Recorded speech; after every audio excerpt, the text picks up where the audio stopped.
so the stencil CUDA copy appears to failing for me when it tries to get PMI rank environment variable. I'm missing some. So the sample here. So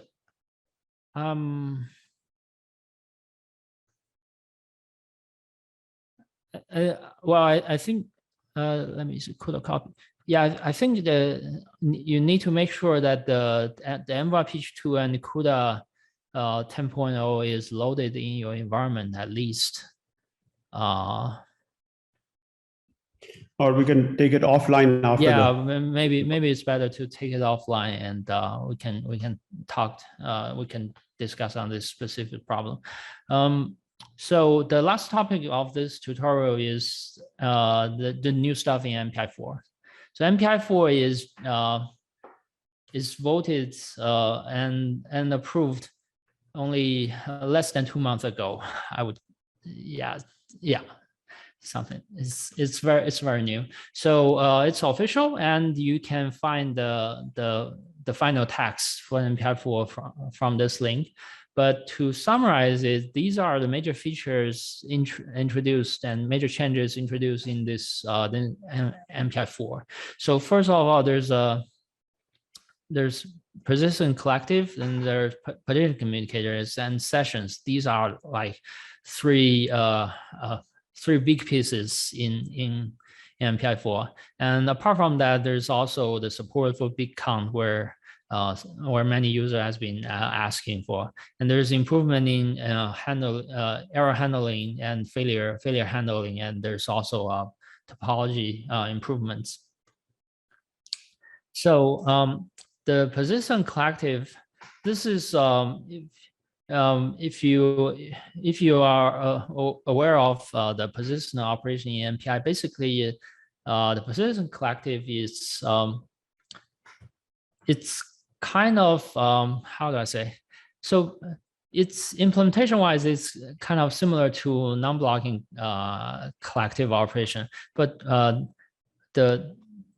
what it offers is traditionally, when you do collective communication, when each of these collective would involves first set up the necessary temporary buffer and other structure that is needed for the MPI collective algorithm to work. So these setup overhead can be significant if you are doing collective repetitively. For example, if you in the stencil code we have collective operation. You can have a collective operation each iterations, and to set up the collective and turn it down every time is kind of wasteful. So the persistent collective it can create a request that set up the collective operation once, but you can use the same operation. You can start the collective operation multiple times every time you have the new data in the buffer. So it basically saves you the setup cost. And this is persistent collective it also covers the neighborhood collective operation, which is quite useful for the stencil code. So here's some example of comparing the non-blocking collectives and the persistent collectives. So as you can see here in the code basically have two parts of computation and broadcast and reduce operation in between. So with non-blocking collective, this is you can do compute and do IBCAS and do more compute and iReduce, and then wait for the completion. This allows overlapping with the communication of these collective operation over with the computation. But because each time you call IBCAS, you will have to set up the schedule and set up the temporary buffer for the algorithm to work. So with persistent collective, basically move the setup outside of the loop, so you don't do that every time. And inside loop is just a simple MPI start call that triggers MPI to start the collective operation on this buffer. So this is mostly useful for the cases where you have the collective operations on the same buffer and with the same data size and talk to the same group of processes. And you just need to repetitively do this every time the data being updated. So that would be the most beneficial case for that you can use for persistent collectives. Okay, so there's a question, what kind of performance advantage do MPI implementations give with persistent collectives?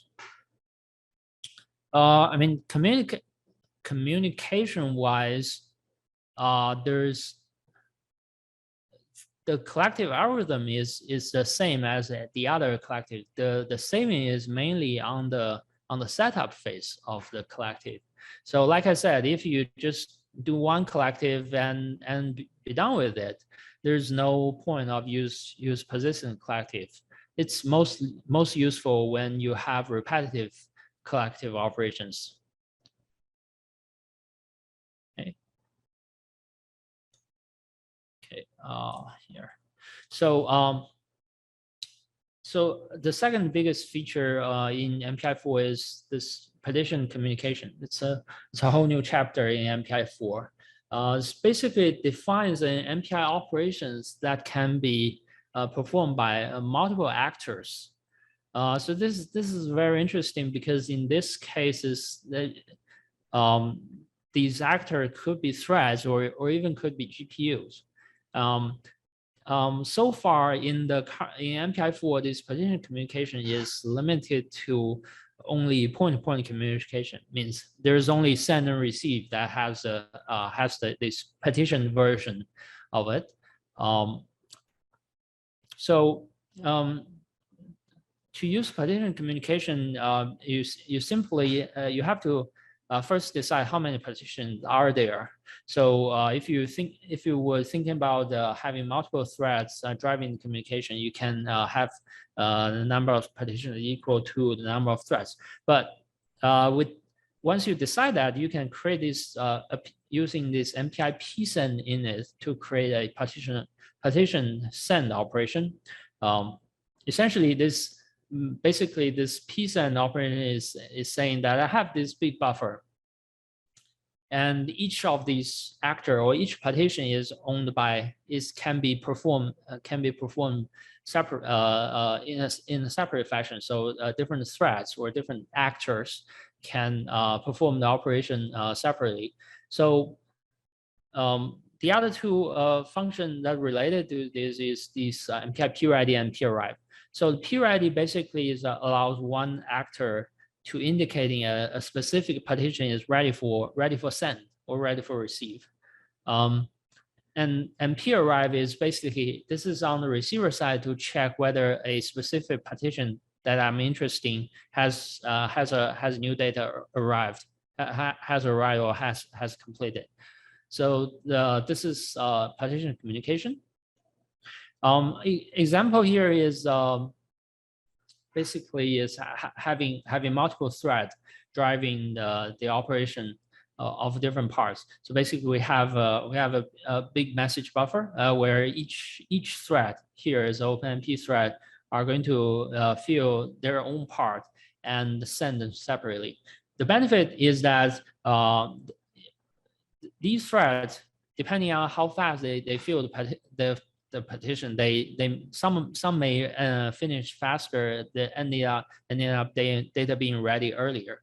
But with the traditional send, you have to wait for all the send operations, all the thread to finish filling the data in the message before you can send it. But now each of the thread can control it, can send their portion of data whenever it's finished and ready, and you don't have to wait for other to complete. So it's kind of easier for multi-threaded application to work in this. And then the next thing is the session. Session is this is also a new concept in MPI.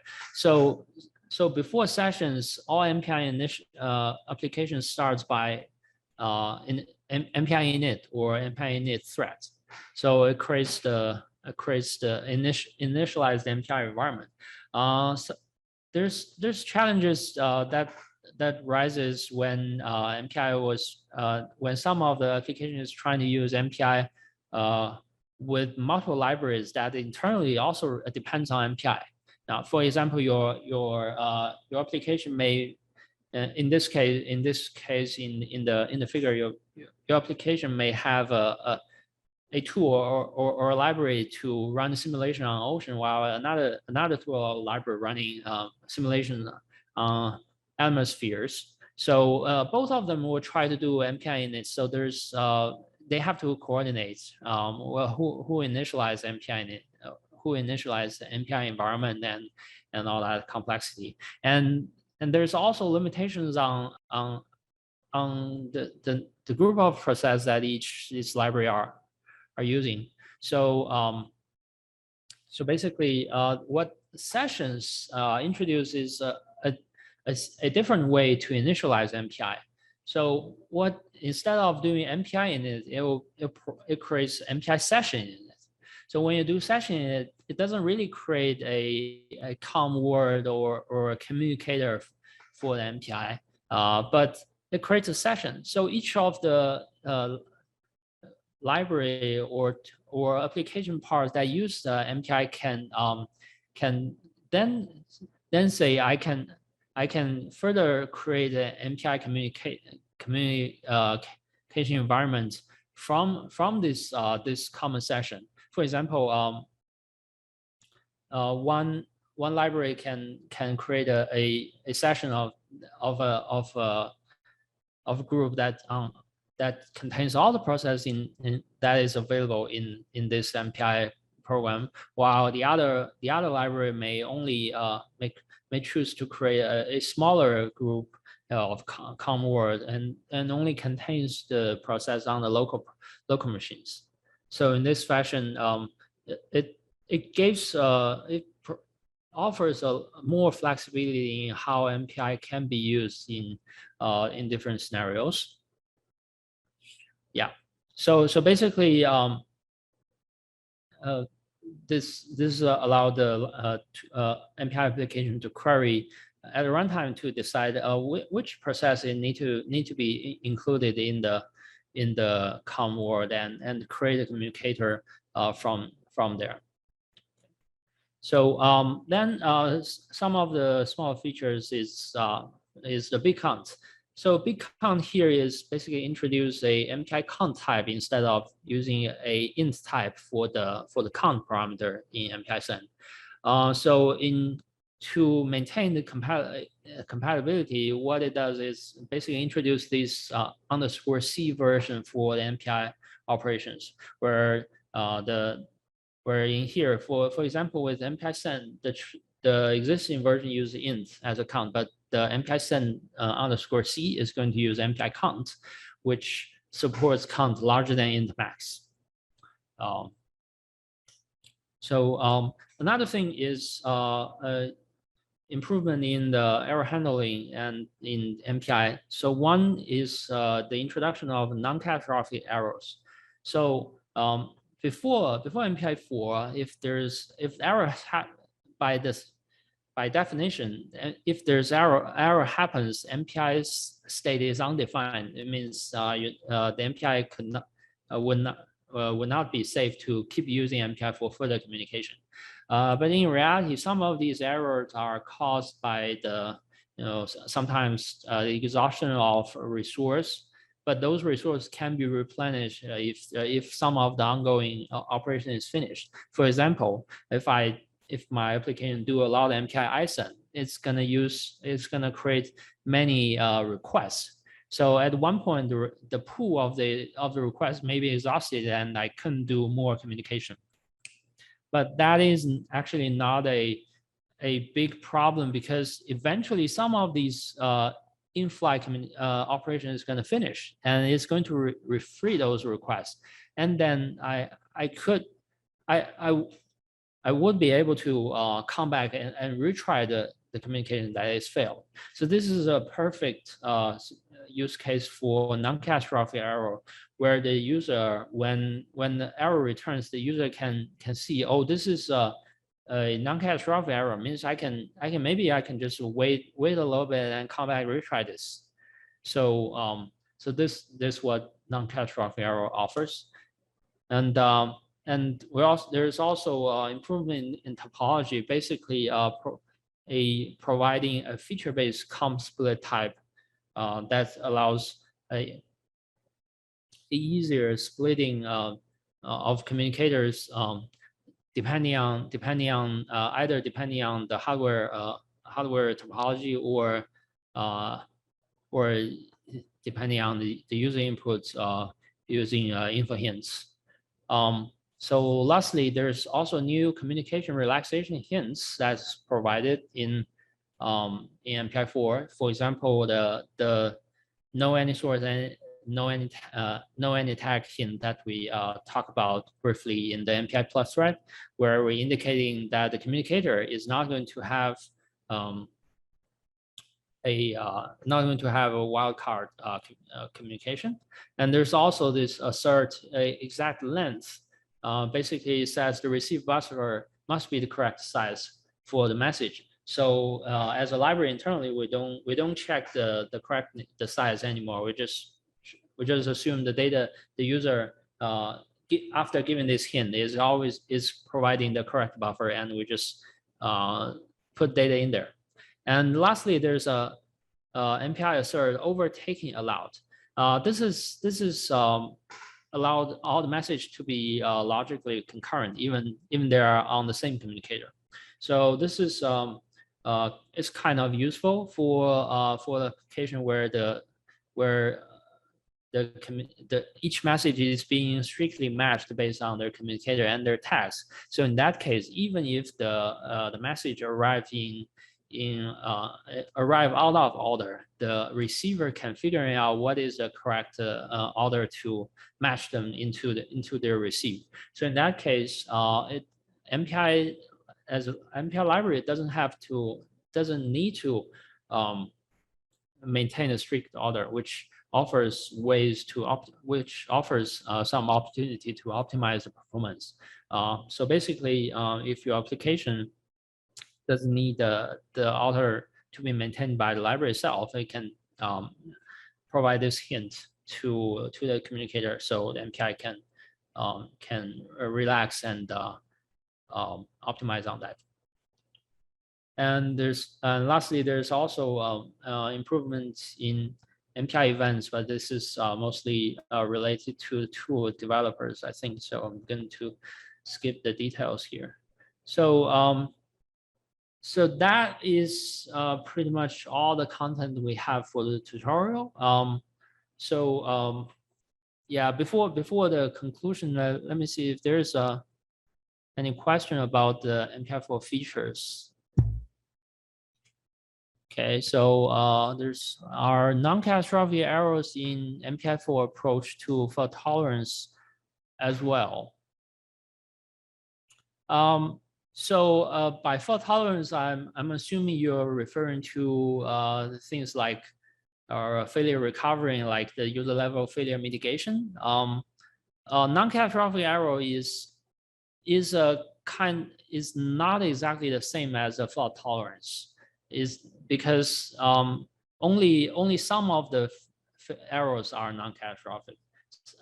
There's other failure. For example, if you send data and if the communication fails in the middle of actually sending the data, then there's, from an MPI perspective, there's no way to revert to the state where the send hasn't happened, and in this case the error would be considered as a catastrophic. So there's no recovery from that yet. Okay, and another question: are these MPI4 hints being introduced speculative to allow future implementation to introduce optimizations, or is their introduction driven by an implementation that already have this kind of hints? The hints is already available in the existing implementation. So the way the MPI forum work is MPI forum doesn't imagine what user would use in the future and do that. So the way the MPI forum is, we talk to the application user and see what we can do to address some of the challenges that they have in MPI, and we're trying to come up with a common way to providing this feature, and then we go through we go to the forum and say, hey, maybe this is a good idea and it's benefit user, and there's user want this feature, and maybe we should standardize that. So the hints are already supported by the MPI library. So what is the status of MPI implementation is most used distributions, MPIC in OpenMPI? So MPIC, if you use the latest alpha release for MPI, for MPIC 4.0, there's we have the support for MPI 4 implementation. Some of them may still need some optimizations, but the functionality is there. I'm not sure about OpenMPI. I haven't. I probably should check on that in terms of status. Yeah. Okay. Question regarding session. In my understanding, is my understanding correct here? We can do an MPI init. Then part of the process can be used to run different sessions in isolated environment until we choose to close it. No, actually, so you either start with session or start with you either start with the MPI init in a thread traditionally, or you start with a session. So do you think session can be used to improve process mapping? I'm not sure. I'm not exactly sure what do you mean by this, because even without sessions, MPI has the topology aware communicators where you can change the process mapping. I mean, you can reorder the ranks in the communicator when you create it. So and MPI has topology support that allows you to easily map that to the hardware topology. Yes.